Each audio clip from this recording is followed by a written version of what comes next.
Bonjour tout le monde et bienvenue dans ce 45e épisode de l'entonnoir du Bitcoin. Je suis accompagné aujourd'hui de l'équipe comme d'habitude, Fanny, Lounès, John et Guillaume. Cette semaine, on vous a prévu trois thèmes. Alors le premier thème, on n'est pas sûr de l'ordre, on va en discuter juste après, mais le premier thème, ça va être sur les ambassadeurs. Donc les ambassadeurs, c'est un nouveau programme que Découvre Bitcoin, donc moi-même, a décidé de lancer. Et c'est un programme collaboratif pour aider à l'adoption en France. Le principe, c'est très simple. Dans chaque ville, j'aimerais qu'il y ait un représentant Bitcoin qui organise des meet-ups, qui aide les commerçants, qui puisse faire des présentations locales à la mairie ou dans une école ou des trucs comme ça. Ok. Ça, c'est grosso modo le principe des ambassadeurs. Donc, on va en discuter un peu plus en détail.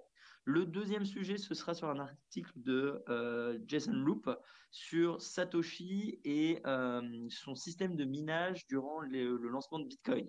À savoir finalement, est-ce que Satoshi était un greedy miner? Combien de Bitcoin il a miné? Est-ce qu'il a maximisé le potentiel de Bitcoin qu'il pouvait gagner? Ou est-ce qu'au contraire, il faisait un petit peu attention à sa présence au niveau du hash rate sur le réseau? Donc c'est un article assez détaillé, passionnant. On essaiera de vous le résumer, de parler un petit peu donc des premiers blocs. Et là, on parle vraiment de avant la première fois où on a ajusté la difficulté, hein, donc le début. Enfin, le troisième sujet, ce sera des news lightning en général, suite à un article de Fanis Makalakis, ici présent. Donc, on va vous faire un petit récap de plein de petites updates lightning assez sympas dans l'ensemble.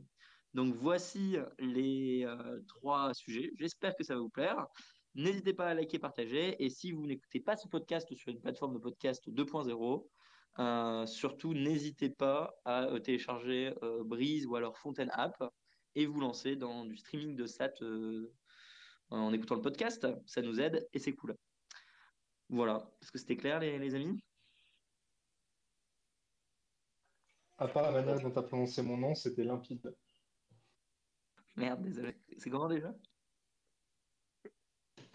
En plus, t'as pas fait exprès. Non, bah c'est pas grave alors. Bisous. Ça peut pas être pire que BTCP Server. Vous voulez commencer par quel sujet? S'il y en a un, vous voulez vraiment, dites-le moi, comme ça on est d'accord.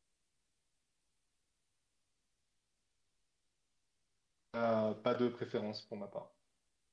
Allez, on va commencer par les ambassadeurs. Euh, alors, premier sujet, les ambassadeurs. Du coup, les ambassadeurs, c'est un programme, on va dire, de démocratisation de Bitcoin à l'échelle francophone, mais je l'espère un jour mondiale, pour aider les communautés locales. En fait, le programme des ambassadeurs, c'est que je me suis rendu compte en parlant avec Dirt Gigi à Riga, que les Allemands, ils avaient quasiment 56 meet-up Bitcoin only, ils avaient une très forte communauté, beaucoup de commerçants acceptés. Et dans chaque ville, il y avait quand même des personnes capables d'accompagner les no-coiners ou de faire des présentations Bitcoin. En France, on a un système un peu différent, c'est qu'on a quelques villes avec beaucoup de Bitcoiners, style Paris et Lyon. On a quelques meet-up par-ci par-là, mais on n'a pas rien qui est fédéré, on n'a rien qui était coordonné et on n'avait vraiment pas beaucoup de meet-up. Donc moi, je me suis dit, c'est pas normal, on va créer un nouveau programme ambassadeur des coups Bitcoin ou Bitcoin tout court, on ne sait pas encore. Et on a eu énormément de réponses depuis sa sortie la semaine dernière. Et aujourd'hui, on a quasiment 42 villes qui vont être lancées. Donc, on a eu plus de 60 réponses. Si on prend les personnes qui sont deux ou trois par ville et on ne prend pas les villes étrangères, c'est quasiment 37 villes en France qui vont du coup, à partir de cette semaine ou la semaine prochaine, avoir un Telegram Bitcoin Only, qui vont commencer à faire un meet-up par mois Bitcoin Only et des gens qui sont extrêmement chauds pour soutenir non pas seulement des coups Bitcoin, mais Bitcoin en général. Et alors, le rôle des ambassadeurs, comme je l'ai expliqué, ça va être un, de créer un meet-up, deux, de faire des présentations Bitcoin autour d'eux, et trois, d'accompagner les commerçants. Et du coup, là-dedans, le rôle de Découvre Bitcoin et un peu de ce projet très communautaire, parce qu'il y a beaucoup de gens sur le Discord maintenant qui proposent d'aider, c'est de créer de la doc un peu dans le même style que le flyer Bitcoin pour les commerçants, mais à plus grande échelle. Donc en fait, nous, Découvre Bitcoin, avec vous, on va créer des flyers, par exemple, sur l'écologie, ou alors du contenu choc sur l'écologie, des stickers accepter Bitcoin, de la documentation sur les commerçants, des docs sur la comptabilité. On va les imprimer en masse et on va les envoyer aux ambassadeurs de chaque ville. Du coup, dans chaque ville, vous aurez un représentant, vous pouvez aller voir, vous pouvez demander des flyers, de la doc ou des trucs comme ça. Ce qui va permettre en fait aux commerçants d'avoir une connexion physique avec quelqu'un qui s'y connaît dans Bitcoin, Et ça va éviter à tous nos ambassadeurs de réinventer la roue en recréant des présentations PowerPoint ou alors en essayant de recréer de la documentation pour les commerçants qu'ils onboardent. Donc notre but, c'est vraiment de simplifier le travail des ambassadeurs pour que dans le futur, plein de personnes décident de lancer leur ville et qu'on ait un représentant Bitcoin par ville. Alors, je pense que c'est un peu très clair et puis j'en ai pas mal abordé sur la chaîne, donc je pense que tout le monde ici devrait être à peu près au courant. Ce qui est vraiment bien du coup comme outil, c'est les réponses. On a déjà 24 groupes Telegram créés. J'attends encore la réponse de 12 personnes. On a une uniformisation du logo partout. On va créer donc sur le site internet, ça va être ambassadeur.decoupbitcoin.com où on mettra en libre de circulation tous les flyers et les documents téléchargeables. Et il y a un énorme engouement de la communauté. Donc moi, je ne m'attendais pas à un tel succès. Donc j'ai envie de vous dire merci à vous tous. Je pense que dans l'audience, dans les personnes qui écouteront ça demain, il y en a un certain nombre. Et même ici, en regardant les noms, je vois qu'il y a quand même pas mal de personnes qui sont ambassadeurs. Donc c'est collaboratif. Si vous voulez vous rejoindre, rejoignez-nous. Si jamais vous voulez regarder s'il y a une ville, enfin si quelqu'un dans votre ville le fait déjà, dès qu'il y aura la map, vous regarderez. Et si vous voulez lancer votre ville, il faut simplement suivre les instructions.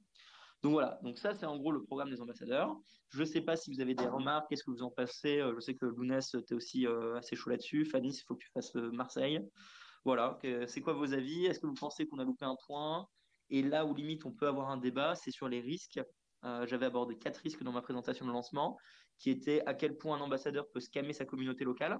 En soi, il va être le représentant de des coups Bitcoin non officiels, il va être le représentant de Bitcoin.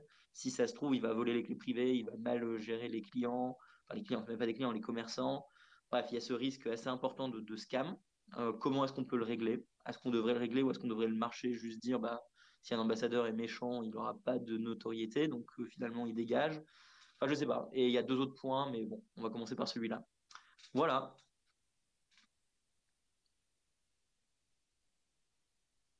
Peut-être un autre point que t'as pas, enfin, peut-être que ça peut être cool de le redire, c'est comment est-ce qu'on fait pour, si on veut être ambassadeur, pour se manifester. Yes, alors il y avait alors sur en dessous ou sur ce thread ou sur mon Twitter, mon épinglé, il devrait y avoir le thread de lancement. Sinon, c'est sur le site internet découvrebitcoin.com/ambassadeur ou sur le Discord, on a une réunion ambassadeur. En fait, pour le lancement aujourd'hui, j'ai fait une sorte de forme, un Google Form un peu stupide, où vous me dites simplement, bah voilà, qu'est-ce que vous aimeriez bien faire, votre ville. Et moi, derrière, je vous recontacte et on crée ensemble le Telegram. Et après, ça, c'est simplement parce que je voulais faire un effet de lancement un peu fort d'un coup. Là où les Allemands, c'était organique leur croissance avec leur Gigi qui l'a poussé pendant un certain temps sur leur podcast, qui est l'équivalent de l'entonnoir de Bitcoin en gros. Moi, je me suis dit, on va pas le faire organique, on va faire un gros lancement parce qu'on a du retard à rattraper et que ça peut bien marcher. Donc aujourd'hui, j'ai recensé tout le monde, j'ai un tableau avec tout le monde et je contacte tout le monde pour qu'ils aillent un peu plus vite que si jamais tout le monde le faisait à son rythme. Dans le futur, les gens seront complètement autonomes pour créer un groupe Telegram en suivant une codification qu'on a créée, qui est pas compliquée, c'est Ville Bitcoin Meetup. Comme ça, c'est international et ça peut aller partout dans le monde. On a un mec, il a fait Casablanca Bitcoin Meetup. On a quelqu'un d'autre qui a déjà fait Barcelone, Londres, Bruxelles. Donc même à l'international, ça peut scale. Et niveau logo, on a pris un standard également qui est indiqué. Donc au long terme, tout le monde pourra simplement être autonome et commencer sa vie sans qu'on soit derrière. Pour le lancement, c'était simplement un petit Google Form.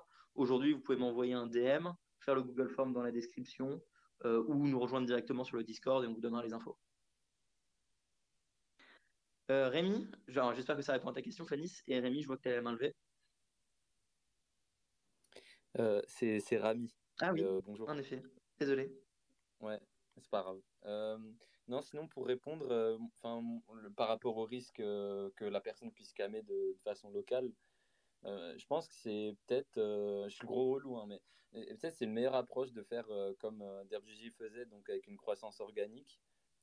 Pourquoi ça a peut-être plus de sens en fait de commencer par exemple avec les 10 plus grandes villes de France, si on veut commencer par la France et une ville majeure dans un pays francophone aux alentours, et qu'après on commence avec 10 personnes que toi tu fais, avec qui tu as déjà travaillé dans des coups Bitcoin ou quoi, avec qui tu as déjà bossé, et après pour les prochaines, pour les autres villes, les personnes qui font leur candidature, du coup ce serait peut-être soumis à un espèce de vote auprès des 10 personnes qu'on estime qui sont sérieux à qui on valide la chose. Donc c'est vraiment parce que puisque la personne a un degré de responsabilité quand même, parce qu'elle représente, bah, c'est une marque en fait, même si c'est à but associatif ou que ce soit même une entreprise ou peu importe, elle représente une marque et ça a peut-être plus de sens de le faire passer sous ce coup-là, plutôt que j'ai l'impression que là c'est un petit peu la porte ouverte à beaucoup de monde et des gens vont probablement faire les choses de manière assez...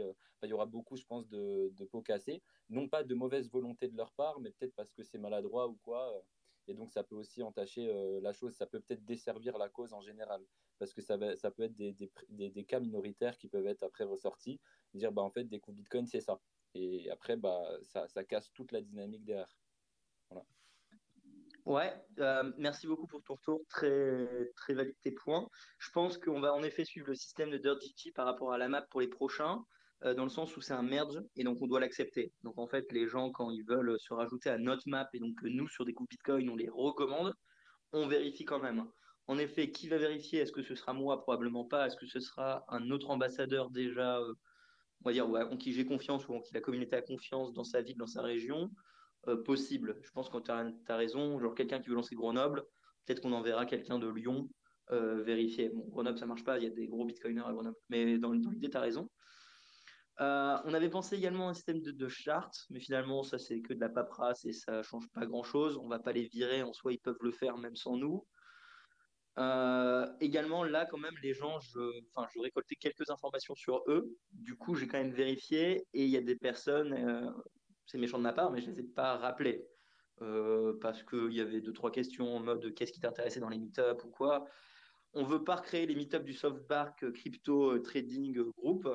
Donc, les réponses qui étaient en mode j'aimerais bien parler de trading, bah, je les ai pas mis ambassadeurs.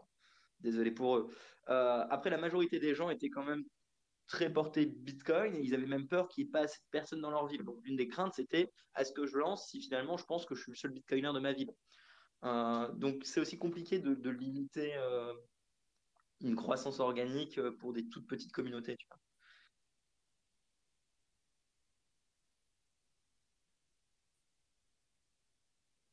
Je dis rien parce que globalement, je suis assez d'accord, donc j'ai rien à ajouter.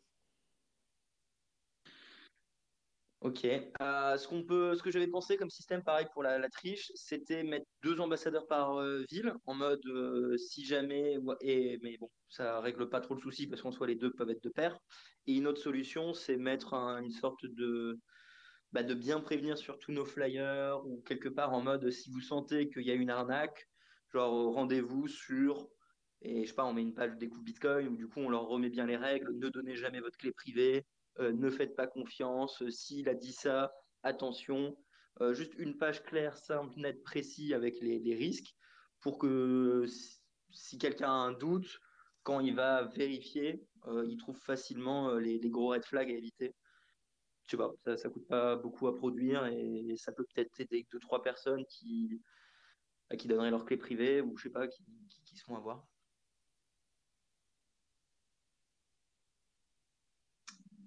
Lounès, un avis, quelque chose?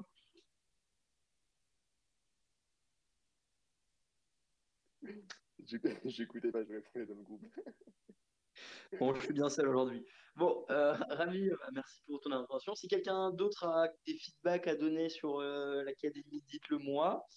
Sinon, on avancera doucement sur un autre sujet. Je pense que par rapport à l'académie, aux ambassadeurs, je pense que le premier flyer qu'on va travailler, ce sera sur l'écologie. Clairement, c'est le plus important. Sachant que le flyer commerçant est déjà créé, le flyer écologie avec des ressources, un lien qui envoie vers des ressources, des explications claires, faciles, qui peut être distribuées, c'est à mes yeux le combat le plus important, surtout avec la passation au proof of stake d'Ethereum. Non pas qu'on peut considérer que c'est le premier jour de la grande guerre énergétique sur Bitcoin, mais moi je l'appelle comme ça. Pierre, je te laisse la parole.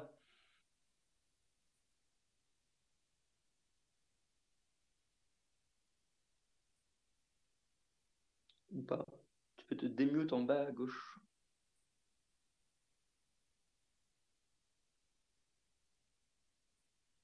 Pierre, feuille, ciseaux. Et la première contribution de Guillaume aujourd'hui, les amis. Salut Guillaume. Ok, bon, bah Pierre, tu nous coupes quand tu peux. Sinon, je propose d'avancer vers le sujet suivant. En soi, les ambassadeurs, il n'y a pas grand-chose à dire. Vous êtes tous sur le Discord, donc c'est là où on se pose les vraies questions un petit peu compliquées ou sensibles. Mais en principe, bon, ça avance plutôt pas mal. Et ceux qui sont sur Paris, faut qu'on s'arrange pour Paris. Je crois que Oui, j'ai créé un compte Telegram où j'ai rajouté juste Roxy pour l'instant. Et faut qu'on voit ça, quoi. Faut qu'on s'envoie des messages.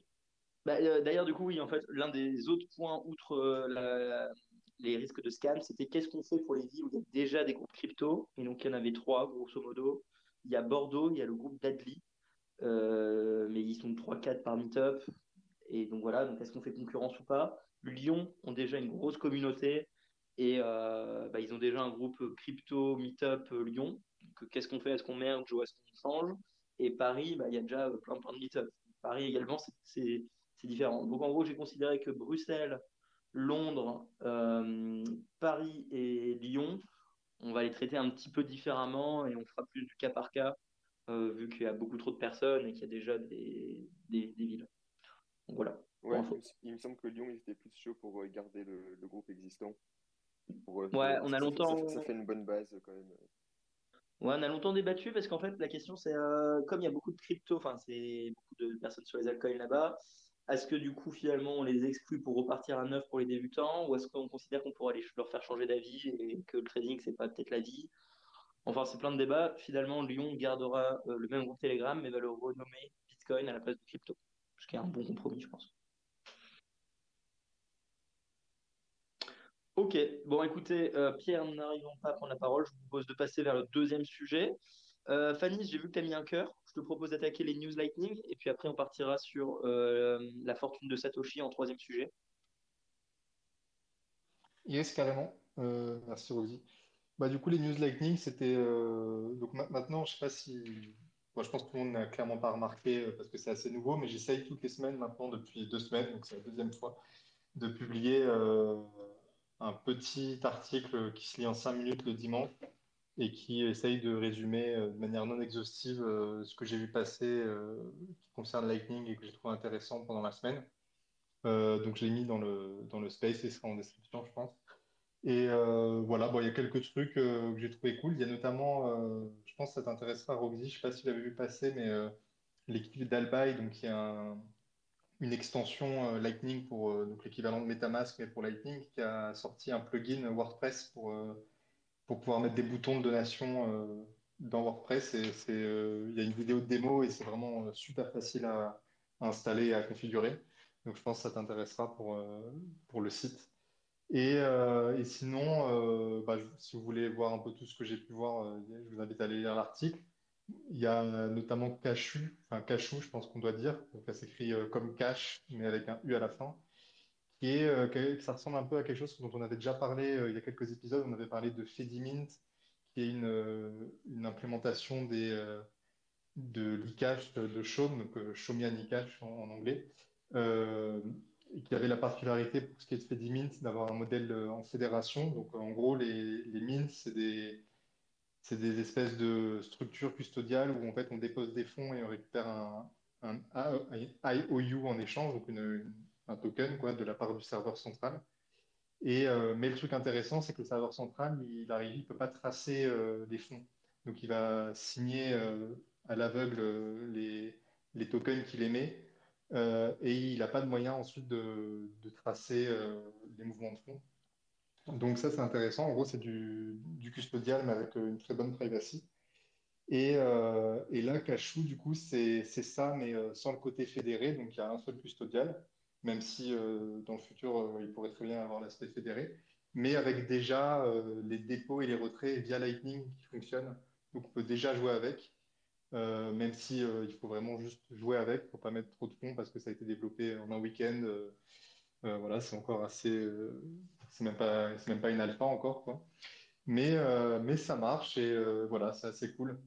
Euh, John, je sais pas si tu veux ouais, rebondir là-dessus. Ouais, ouais, du coup, j'ai pu jouer avec. Et donc, ce que j'avais réussi à faire, c'est un transfert Lightning à travers ce modèle. Pardon. Euh, Il faut être gentil avec eux. excusez-moi, excusez-moi, il y a mes enfants qui me parlent. Hein. Pile poil le moment où je commence la On parole. a entendu ça. Et donc, normalement, là, l'idée, c'est d'envoyer en fait des fonds à travers Lightning. Et donc, bah, ça, alors c'est traçable difficilement. C'est un peu un modèle un peu alambiqué, mais sur le papier, c'est possible. Et là, en fait, en passant par là, en fait, on envoie les fonds au custodian. On fait les échanges de jetons entre bah, les deux personnes. Donc là, par contre, ça, c'est invisible. Le custodian n'a pas accès. Et puis après, la personne qui a récupéré les mints, bah, il les récupère en Lightning. Et donc, en fait, il n'y a pas eu de transfert de Lightning de Wallet Lightning à Wallet Lightning. Donc, bah, ça, je l'ai fait. Ça marche bien. On pourrait retorquer que bah, on pourrait faire autrement. Enfin, on pourrait faire la même chose avec un modèle pur custodial avec un peu plus de liability. Euh, alors oui, mais bon, voilà, je trouvais intéressant de le tester. Je ne sais pas trop ce que ça va donner ce modèle à terme. Je sais que visiblement, ils sont en train d'étudier le truc pour le mettre dans LNBit, où là, ça fait un peu de sens que LNBit, c'est vraiment un modèle de custodial complet. Donc, ça fait sens. À voir ce que ça peut donner sur Pedimint. Ça peut localement, en fait, réduire des risques de contrepartie hein, pour faire des échanges un peu moins, comment dire, traçables que sur Lightning. Même si sur Lightning, ça reste quand même assez compliqué de tracer les flux. Ok, c'est clair. Moi, j'ai une question et par rapport également à une de tes news que tu parlais de tracer des virements. Tu avais une news par rapport au blinding channel, c'était ça, non? Ou secret channel, il y avait un truc comme ça. Et je sais Ouais, que route Lounès blinding. va en parler en space spécifique semaine prochaine. C'est la même chose ou pas du tout?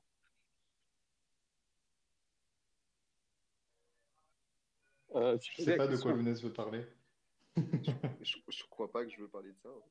Enfin, Ah ok, bah rien à voir avec Lounès. Mais du coup, c'est quoi exactement? Enfin, c'est ce qu'il y avait ça comme news?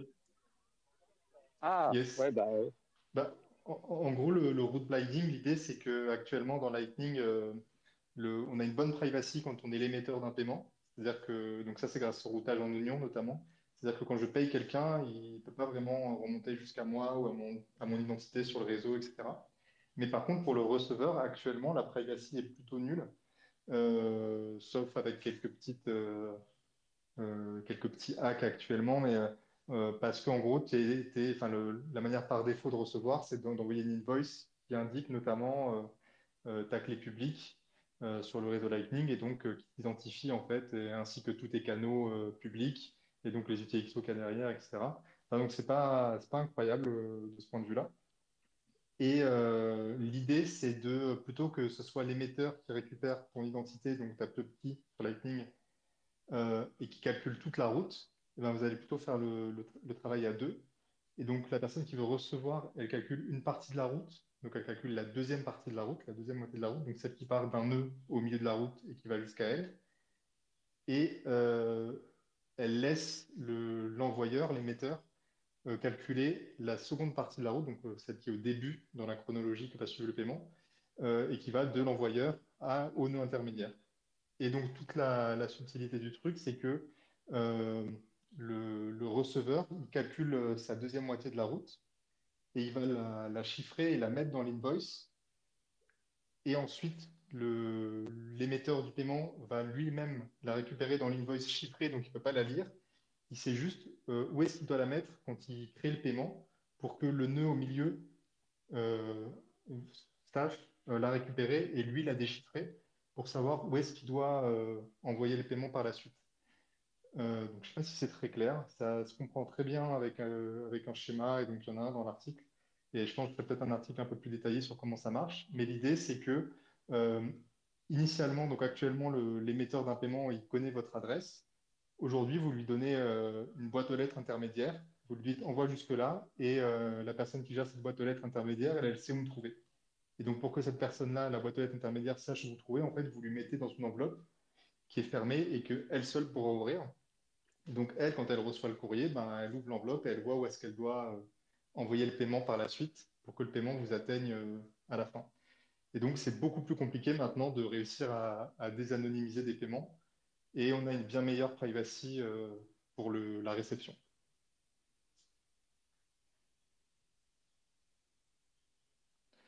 Et donc, effectivement, la news, là, c'est qu'il y a une pull request de l'équipe de A5 quoi, sur le repo de Eclair, qui est l'une des 3 implémentations de Lightning. Et donc, eux, ils sont en train de finir de l'implémenter, de ce que je vois. Mais donc, comment dire, en gros, c'est assez bien spécifié. Tout le monde est d'accord pour dire comment on va faire. La dernière fois que j'ai regardé, alors je ne sais pas si ça a été merge dans les bolts qui sont la spécification de Lightning, mais il y avait Bastien Teinturier de A5 qui travaillait sur la spécification pour que tout le monde ait la même. Alors je ne sais pas si ça a été merge depuis, j'ai pas regardé, mais ça a l'air d'être relativement consensuel. Ça s'intègre assez bien avec le process de développement de Bolt 12, donc ça va bien ensemble. Je pense que ça va être pas mal packagé. Et voilà. Et donc, on va sûrement avoir cette amélioration qui va arriver sur toutes les implémentations, je pense, dans les mois qui viennent. John? Ouais, du coup, tu disais là que le nœud intermédiaire, là, c'est la boîte aux lettres. Ce que je comprends, tu vas me confirmer, c'est que en fait, le nœud au milieu, il ne sait pas où est le destinataire. Par contre, il sait où est-ce qu'il va envoyer les fonds au saut suivant et pas directement qui est le destinataire. On est bien d'accord là-dessus. Ouais, exactement. En gros, dans le routage en oignon, ce qui se passe, c'est que traditionnellement, l'envoyeur, il va calculer toute la route et ensuite, il va composer l'oignon en couches successives de telle sorte que chaque nœud intermédiaire, il est au courant que de 2 choses, c'est d'où il a reçu le paiement, donc le paquet, et où est-ce qu'il doit l'envoyer ensuite, quelle est l'étape juste après. Et donc là, c'est un peu pareil, sauf qu'en fait, l'envoyeur du paiement, ben, il ne connaît pas toute la route, il connaît que la moitié. Mais finalement, c'est vraiment assez semblable. Et donc, quand la boîte aux lettres, elle récupère son enveloppe à elle, et ben en fait, dans son enveloppe, il y a les enveloppes de tous les autres après. Euh, mais c'est juste qu'on a rajouté en gros une espèce de grosse enveloppe, quoi. Et donc, effectivement, le nœud au milieu, il sait juste de où il a reçu et ensuite à qui il doit envoyer par la suite. Mais pas plus que ça. Ouais, du coup, ma question que j'ai, c'est pour que ça marche, il faut que le nœud au milieu, il comprenne, en fait, comment dire, il me semble que dans le chemin, dans l'invoice, hein, donc comme je dis, c'est chiffré, c'est qu'en fait, c'est pas les vrais nœuds qui apparaissent dans l'invoice. Il y a besoin de faire quelque chose au niveau. Est-ce qu'il y a besoin d'un support cette implémentation, enfin, de cette mise à jour sur chacun des nœuds pour que ce soit supporté ou est-ce qu'il y a assez que à faire au niveau du récepteur et de l'émetteur du paiement? Tu sais dire ou pas? C'est une bonne question. Je sais plus, effectivement, il y a une histoire comme ça de, d'obfusquer, oui, comment dire, l'identité des nœuds. Et donc, je crois qu'il faut effectivement discuter avec chaque nœud qui sont dans la deuxième partie de la route. Je me demande si c'est pas une histoire comme ça, pour mettre au point un secret commun avec chaque nœud, enfin, donc un secret par nœud. Et donc, effectivement, peut-être qu'il faudrait qu'ils aient mis à jour. Ce qui me paraît assez clair, en tout cas, c'est que pour la partie entre l'émetteur et le nœud intermédiaire, la boîte aux lettres, là, euh, ça se déroule. Enfin, j'ai l'impression, franchement, que ça se déroule comme actuellement, donc je vois pas pourquoi il faudrait changer quoi que ce soit. Mais c'est possible qu'effectivement, il faille que d'autres nœuds que juste l'émetteur et le receveur euh, enfin, fassent une mise à jour. Je sais pas, c'est pas très clair, effectivement, il faudrait que je recreuse ça pour pouvoir répondre. Euh, mais c'est fort possible, ouais. Et ça pourrait expliquer pourquoi c'est souvent packagé. J'ai l'impression que c'est assez packagé avec Bolt 12 et les Onion Messages. Et donc je pense que c'est peut-être pour ça, c'est pour permettre une communication euh, entre deux nœuds sans qu'ils soient directement pire de base, quoi. Ouais, du coup, alors là, j'ai compris qu'en fait, il y avait A5 avec Eclair qui était dessus. Il y avait aussi Core Lightning de Blockstream qui était dessus. Moi, il y a le truc qui m'embête un peu, c'est que Lightning Labs, dans ses réponses, avait l'air plutôt mitigé. Euh, du coup, je me dis, bah, ok, là, ça pourrait arriver d'ici fin d'année, début d'année prochaine. Je ne sais pas exactement. Ce qui serait vraiment dommage, c'est que bah, l'implémentation un peu phare, ou en tout cas celle qui est la plus utilisée par les utilisateurs, bah, ne l'est pas. Ce serait quand même assez dommage. Et puis un autre truc et tout, pour les gros fans de privacy, ce que j'en ai compris en tout cas, c'est que ok, ça protège plutôt bien si quelqu'un réussit à récupérer l'invoice. Bah, effectivement, c'est bien masqué.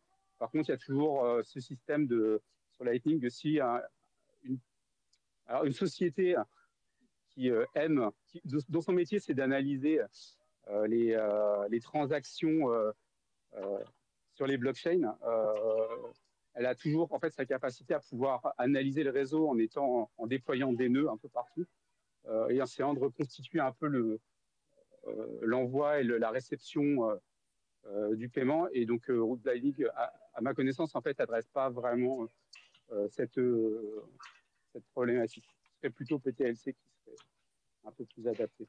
J'ai compris comme ça, j'ai posé la question donc, à Bastien Teinturé, donc, qui travaille chez A5. De sa réponse, voilà, j'ai compris que c'était pas vraiment trop ça répondait pas spécifiquement à cette problématique. Oui, j'ai l'impression aussi effectivement que quelqu'un qui est sur le réseau et enfin, qui est en capacité d'écouter et de voir un peu une partie importante des flux est capable statistiquement effectivement de faire des recoupements encore.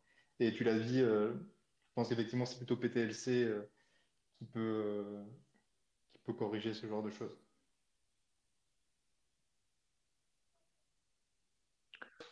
C'est ça Ok. parce qu'il y a des gens qui sont très au fait de la confidentialité et qui surveillent nos dires. Et donc, on n'a pas intérêt à se tromper quand on utilise le terme de confidentialité, de privacy. Voilà. Ou même d'anonymat. Ouais, faut faire attention à bien utiliser les bons termes. Et je sais pas si Guillaume, c'était toi aussi qui avait partagé en premier sur le groupe, si tu veux parler du petit rapport là, de Hélène Capital. Parce que c'est vrai qu'il était assez court, mais il était quand même intéressant, je trouve. On m'a pas prévenu que j'allais parler de ça, donc j'ai pas préparé. Ok, bah t'inquiète, t'inquiète. Bah, en gros, c'est un court rapport. Donc, Hélène Capital, c'est une boîte qui, de ce que je comprends, la chose qu'ils font actuellement, c'est qu'ils font du software et donc ils ont un outil open source qui s'appelle Torque et qui est destiné aux gros routing nodes et pour leur permettre d'analyser ben, la manière dont ils allouent leur liquidité. Donc, ça regarde un peu tout ce qui se passe en temps réel et ce qui s'est passé dans le passé et ça permet de mieux gérer sa liquidité, de mieux l'allouer voilà, que ce soit aussi efficient que possible. Et donc là, ils ont publié un rapport qui analyse ben, des datas de Lightning. Et donc bon, comment dire, il est pas très surprenant, mais il est assez intéressant quand même. Donc ça se concentre sur ce qu'ils appellent les routing nodes. Et donc eux, leur définition d'un routing node, c'est un nœud qui a un BTC ou plus en capacité totale et 10 canaux ou plus, donc des canaux publics, bien entendu. Euh, et donc, déjà, le premier truc qu'on observe, c'est que ces nœuds-là, ils représentent que 5% environ des nœuds du réseau, en termes de nombre de nœuds. Mais par contre, ils présentent presque 90% de la capacité du réseau. Donc, on s'y attendait un peu. En gros, il y a un peu moins d'un millier de nœuds qui représentent 90% du réseau. Alors que pour de vrai, il y en a dans les 18 000. Et ensuite, même au sein des routing nodes, il y en a la moitié à peu près, c'est ce qu'ils appellent des big nodes. Donc, c'est des nœuds qui ont plus de 40 BTC en capacité totale. Donc, on voit qu'il y a quand même on en a déjà parlé plusieurs fois hein, ici du phénomène de centralisation de la liquidité sur Lightning, qui est quelque chose qui est attendu. Effectivement, on sait que c'est quelque chose qui existe, et qui existera et qui est une tendance assez naturelle. Voilà. Et puis ils ont aussi dans le rapport des graphiques de distribution un peu de. Donc par exemple, parmi des gros nœuds, donc avec plus de 40 de BTC, ben, combien il y en a qui ont 40, entre 40 et 50 BTC de capacité, combien il y en a qui ont entre 50 et 60, etc., etc. Donc voilà, je trouvais ça assez intéressant au niveau statistique. Et puis je pense qu'ils vont en publier régulièrement, je pense toutes les 2 semaines, quelque chose comme ça, donc ça sera intéressant à suivre. Ouais, il était pas mal le rapport, peut-être un peu court, et les courbes de distribution, je pense qu'on peut s'y attendre, hein, une majorité des nœuds qui sont relativement petits, et après des très gros. Enfin, il vaut le coup, mais franchement, ça prend du temps. Ouais, du coup, ce qui serait intéressant, parce que là, tu dis toutes les semaines, donc tu fais une, une espèce de newsletter sur les sujets Lightning. Si tu as vraiment des choses que tu as envie de faire ressortir, nous les pas, enfin, qu'on puisse en discuter ici, parce que il y a forcément plus d'évolution sur Lightning que sur la main chain de Bitcoin, donc ça peut être intéressant. Enfin, moi, c'est que mon ami, c'est que mon, c'est que mon avis. Et comme tu creuses bien les sujets, ouais, me faire partager un peu tes lumières à ce sujet, quoi. Yes, carrément. Bon, après, je te cache pas que ça s'écrit souvent le dimanche matin, donc, mais ouais, bien sûr. C'est Euh, meilleur, c'est comme les croissants qui sont meilleurs que son frère. C'est ça exactement. J'aurais une dernière question. Dans ton rapport, tu parles de Mercure Wallet. Je ne connais pas du tout et pas assez bien. John, tu as reparlé de Mercure Wallet sur le groupe. Ça vaut le coup d'essayer comme wallet? Qu'est-ce que. Enfin, vous avez des Du coup, feedbacks? l'autre, il est endormi. Ouais.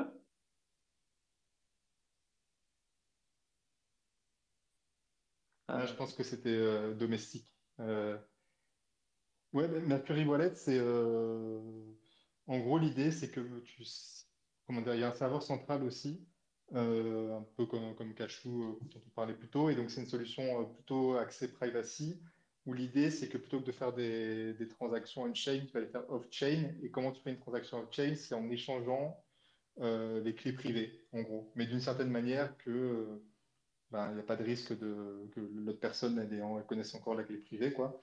Donc, j'ai pas assez creusé pour dire exactement comment ça marche, mais c'est ça l'idée. Et donc là, ils ont publié juste un tweet qui dit qu'ils travaillent sur l'intégration de Lightning dans leur solution. Alors, je sais pas trop comment ça va se présenter, à vrai dire, parce que moi, de ce que j'ai compris, c'est que l'idée, c'est que tu arrives avec tes UTXO et tu repars avec d'autres UTXO. Donc là, j'imagine que c'est peut-être pour peut-être que tu ouvres un canal au passage, je sais pas trop. Peut-être que Lounès a plus creusé ça. J'ai pas regardé, Ou mais John. ce sera peut-être des submarine swaps. Ouais, Mais, effectivement, ça peut être ça, ouais, aussi. mais Parce à qu'on est part ça, d'accord que l'idée de Mercury, c'est t'as des ouais, UTXO en entrée et tu ressors avec d'autres, quoi. ouais, c'est ça. Mercury, tu as une pool d'UTXO et en fait, tu t'échanges les clés privées, entre guillemets, on va dire. Et du coup, tu rentres avec une UTXO, puis tu te ressors avec une autre de manière sécurisée, on va dire. ok, c'est bon. Enfin, si un jour on fait un thème complet dessus, on creusera le sujet, mais ça Donc, me. non, j'ai pas encore regardé. Je sais pas, il y a une release de ce truc-là ou encore ou pas? Je crois qu'ils ont juste Non, teasé un peu Ah, le bravo. il y côté a eu, Lightning. ouais. Côté Lightning, il y a juste Euh, un screen sur Twitter. Mais Fanny, bon, c'est qu'on quand on s'était déjà fait des swaps, non? Avec John. ouais, ouais, moi j'en ai. C'est marrant. Ouais, ouais, mais je croyais que Fanny l'avait fait avec nous. Non, vous m'invitez pas trop à vos soirées bizarres. Fanny, je t'ai proposé un échange de mint sur Cashflow, t'as pas voulu faire, alors bon, que je te dise. Ok, bon les amis, je vous invite à bouger vers le dernier sujet.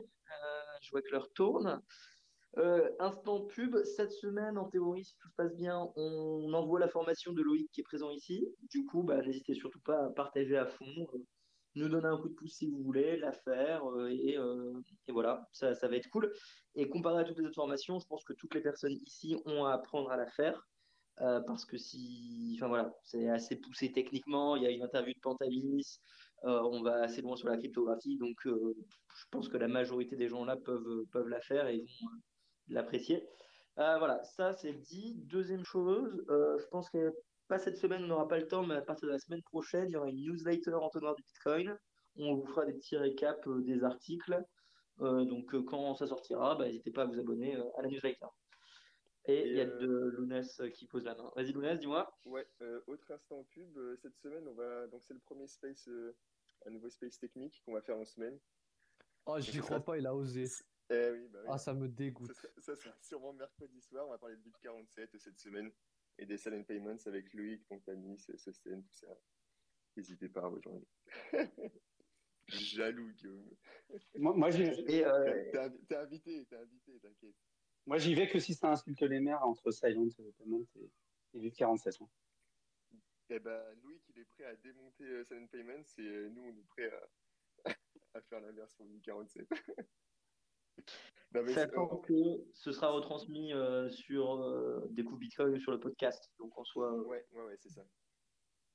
Mais oui, non, c'est ça. Ça sera des critiques constructives des deux côtés. On va discuter un petit peu, exposer nos points de vue, tout ça, puis discuter ensemble, quoi. Discussion ouverte pour tout le monde. N'hésitez pas à rejoindre. Donc, ça sera ok. sûrement 21h. On n'a pas encore décidé. Mais... Vous avez parlé des points ENS ou pas, du coup? Du quoi? Je peux même pas troller comme ça les bitcoiners, c'est pas possible. J'ai pas compris. Moi. Hoche la tête, hoche la tête. Bon, ok. Passons au dernier sujet, les amis. Parce que l'heure tourne. Alors, le dernier sujet, c'est un article que j'ai trouvé absolument super intéressant et je voulais vous en parler. C'est l'article de Jason Loop. Donc, Jason Loop, je pense que vous le savez tous, c'est un gros cypherpunk. Il a aimé tout le monde ici. Il a fait des tests sur les clés privées métalliques, la synchronisation des nœuds. Bref, il est à Casa, il est CTO de Casa, la solution custodiale. Il gère, il fait toujours des très bons articles assez poussés. Et là, il a voulu s'attarder sur est-ce que Satoshi était un greedy miner qui a essayé d'accumuler le maximum de Bitcoin au lancement, vu qu'il avait un avantage, ou pas. Et du coup, dans ses recherches, donc évidemment, il reprend pas mal d'analyses. On sait que Satoshi a miné environ, via son pattern, 1 100 000 coins. Une petite marge d'erreur, mais c'est grosso modo 1 million. Et voilà. Et donc lui, il va plus loin et il réfléchit un petit peu à quel type de machine ou quel type d'équipement Satoshi utilisait. Et on se rend compte qu'il utilisait déjà un système extrêmement poussé pour l'époque, custom made, qui pouvait miner avec plusieurs corps, alors que le protocole de base ne permettait pas ça. Donc il était, enfin, la personne du moins qui était Satoshi était très à l'aise avec le truc. Et donc miner avec une machine surdimensionnée par rapport à ce que tout le monde avait à l'époque. En plus de ça, on se rend compte que Satoshi, il faisait des trucs un peu bizarres, en mode, il arrêtait ses machines un peu trop régulièrement et il les relançait tout le temps. Et donc la question, c'est pourquoi il faisait ça.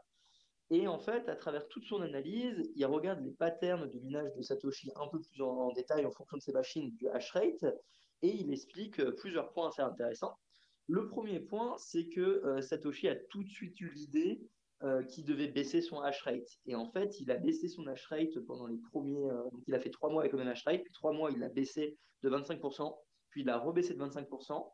Et après, il a changé, il est parti en un système dégressif en continu. Mais donc, il a vraiment eu des époques où en fait, il débranchait machine par machine. Un autre truc assez intéressant, c'est que il faisait exprès de pas miner si les blocs avaient un intervalle trop petit. Donc en fait, Satoshi, pendant les premières semaines, premiers mois, il ne lançait pas ses machines avant 5 minutes, quasiment. C'est-à-dire que s'il y avait deux blocs qui se trouveraient très rapidement, il mettait en off toutes ses machines automatiquement, et après seulement il se remettait à miner. Alors, évidemment, vous avez tous considéré que c'est probablement pour l'ajustement de la difficulté ou ce genre de choses, et c'est en effet principalement pour ça. Parce que comme l'ajustement de la difficulté devait arriver après un certain nombre de blocs au début, si lui il minait avec sa machine surdimensionnée qu'il avait programmée, il aurait absolument explosé l'ajustement dès le début. Et donc en faisant des petites analyses, Jason Loop se rend compte que si Satoshi avait miné full puissance constamment, il aurait avancé la première évolution de l'ajustement de la difficulté de quasiment 3 mois. Alors ça vous dit peut-être rien, ou est-ce que c'est beaucoup, c'est pas beaucoup. C'est pas énorme, mais en fait, comme Satoshi avait déjà quasiment 100% du hash rate, et en gros, pour donner un ordre de grandeur, on est sur du 6 MHBTP. C'est quoi le truc, Lounès? Tu dois le savoir, je pense. C'est quoi 6 les mégas. méga? Ouais, méga, je pense. Ouais, c'est ça. Donc lui, il avait ça en capacité maximum, et le hash rate total, c'était entre 8 et 10. Donc en fait, il avait une énorme majorité. Et donc, ce qu'il faisait, c'est qu'il faisait pas tourner ses machines pour essayer d'avoir moins que 100% de hash rate constamment. et pour permettre d'avoir plus de mineurs. Et c'est seulement le jour où il y a eu 4 ou 5 autres mineurs constants qui s'est permis de commencer à retirer ces machines pour garantir le réseau. Donc Dejanloop dit également que l'intérêt premier de Satoshi, c'était que le réseau tourne et qu'il ne se fasse pas attaquer au début. Et il avait accepté il avait prévu en fait d'avoir 100% du hash rate au lancement et de le baisser progressivement sur la première année. Et si vous voulez avoir des petits chiffres intéressants, si Satoshi n'avait pas limité sa capacité de minage très fortement, il aurait eu quasiment 2 millions de bitcoins. Donc c'est quasiment la moitié qui s'est octroyé. Et pareil, si on pense un petit peu à ce qu'il a dépensé ses bitcoins ou pas, il a dépensé 22 blocs de bitcoin sur. Merde, j'ai oublié le nom, je ne sais plus, c'est 40 000 qu'il a miné. Non, c'est 20 sur 22 000. Ouais, 20 sur 22 000. Et du coup, ça représente 1%. Donc en gros, non, moins 0,1%. Donc il a dépensé 0,1% de ses bitcoins. Et voilà. Et alors, et dans les stats qu'on a, en fait, on sait qu'il a arrêté parce que simplement son système de minage à lui s'est arrêté d'un coup net. Et pareil, il a eu un bug à un moment où il s'est mis à double miner, dans le sens où son ordinateur, d'après Jason Loop, a fait un petit bug, il l'a relancé et ça a bugué sur un week-end où il a mis 2 fois plus de puissance. Et c'est pendant 1000 blocs, on peut voir que d'un coup, tous ses stats explosent et qu'il y a un petit problème quelque part. Alors, est-ce que ça nous sert clairement aujourd'hui? Pas grand-chose, mais si vous voulez creuser dans l'origine de Satoshi et les premières semaines, mois de minage, c'est vachement intéressant. Alors, j'ai sûrement dit des erreurs. J'ai demandé à Lounès de bien lire l'article et de m'accompagner là-dessus. Sinon, Guillaume, tu as sûrement également lu l'article. Si j'ai dit de la merde, surtout reprenez-moi. Voilà, mais moi je vous invite à le dire. Ouais, il me semble qu'en fait, Jameson, il a fait un peu des analyses et il a vu que il n'y avait quasiment aucun bloc miné par Patoshi qui arrivait 5 minutes après un précédent bloc. Du coup, c'est ça qu'il a fait supposer qu'en fait Satoshi arrêtait, enfin, mettait en veille les machines pendant 5 minutes et en fait prenait un retard, enfin, faisait exprès de prendre un retard par rapport au reste du réseau. Parce que sinon, selon les distributions normales de mathématiques, on va dire, de la probabilité de trouver un bloc, il devrait forcément y avoir des blocs qui arrivent avant 5 minutes, avec un delta de moins de 5 minutes, ce qui était quasiment jamais le cas avec ces machines-là. Bah, c'est une analyse qui est super intéressante et Jameson a encore fait un gros travail. Moi, ce que je retiens, c'est deux choses de cet article. La première, c'est encore une fois la sagesse infinie de Satoshi qui a pensé même jusqu'à ce qu'il vient de faire, hein, c'est-à-dire réduire son hash rate progressivement pour protéger le réseau. Il a vraiment pensé à tout et encore aujourd'hui, moi, enfin, on peut que respecter d'avoir eu autant d'avance et de prévoir les choses comme ça. La deuxième chose, ça montre aussi qu'il n'y a pas d'excuse pour la manière dont les autres réseaux se set-up de nos jours. C'est-à-dire que, bon, voilà, il aurait miné 2 millions de bitcoins, ça aurait été 10% du réseau.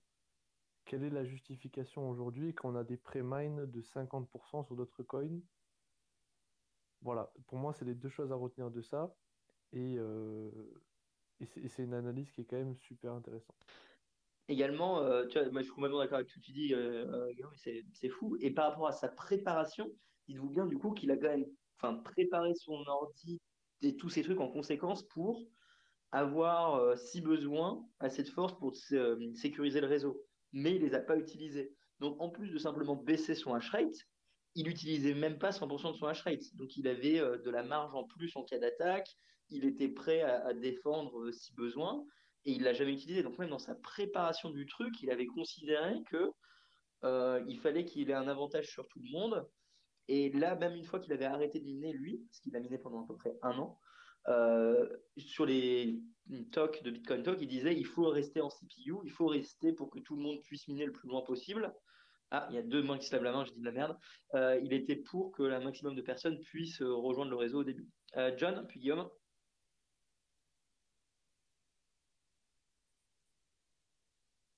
John, il veut pas parler, donc Guillaume. Ah, juste pour Ah, préciser, Et vas-y, du coup, vas-y. les deux parlent en même temps. Mais à un moment donné, tu as dit que Satoshi avait arrêté de miner.